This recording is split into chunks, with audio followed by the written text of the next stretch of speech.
Meron dito, ba't dito kayo mo?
Wala lang.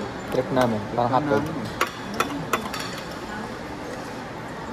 Pagbalik ko man, ang nagbela naman yun. Ako nga nagkasisat. Isa rin gisat. 5-5 na. Ayaw ka talaga ng lubayan, ayaw kumalas ah. Ayaw kong malas. Mukhang ako, Pinapantay. mukhang ako ang swerte ngayon ah. Bakit? 5 buwan ako. May swerte-swerte na yung lingwa, next week na. Ubus na naman. Ay magre-reset na pala siya no? Bukas.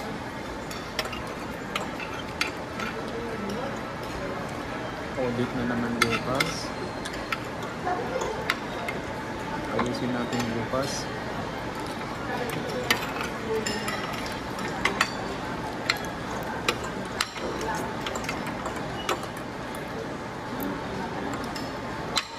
Bukas saka sa Tuesday.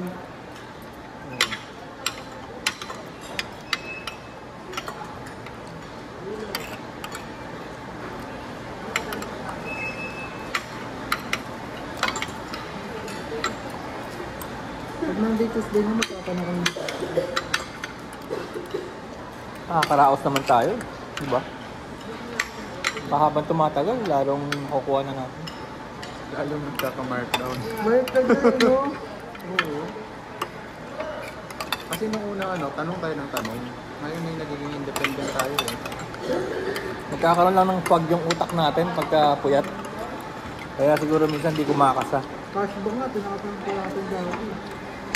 Kanina nga eh, papasok na ako ng pod, nakasabit pa pala to. Hindi ko man lang, ito, parang naisip ko, parang may kulang ako sa binitawan ko sa locker. Tapos napatayin ako sa salamin, nakasabit pa to. Buti nakita mo pa. Isipin mo yun, yung mga ganong bagay, araw-araw na natin ginagawa. Pag nakapila ka na doon, tapos meron pa yan, pipicturan ka. Oh, ang hang pala nito. Oh, No. Wala na eh. parang may luya. Okay yan, sarap eh, no? Halo.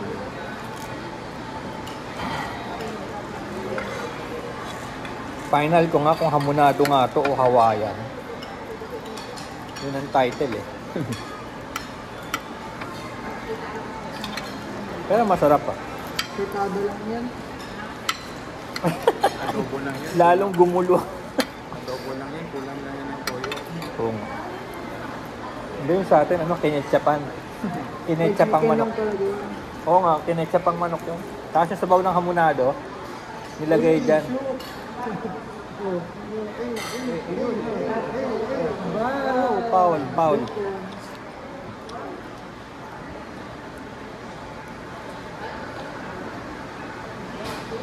Meron pa nga nagtitiktok sa taas.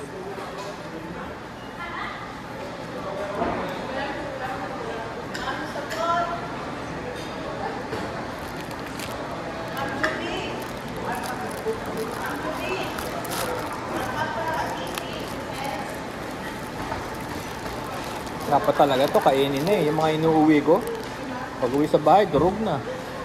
Minsan may langgam.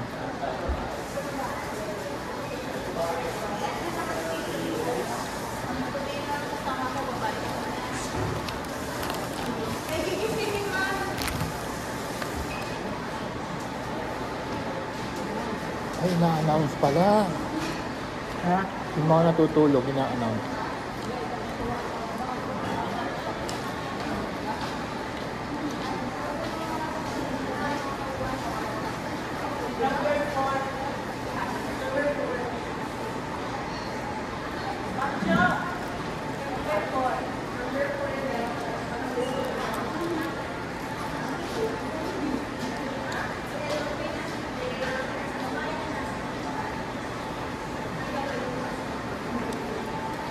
Parang gumagaling na yung ano ko legs ko.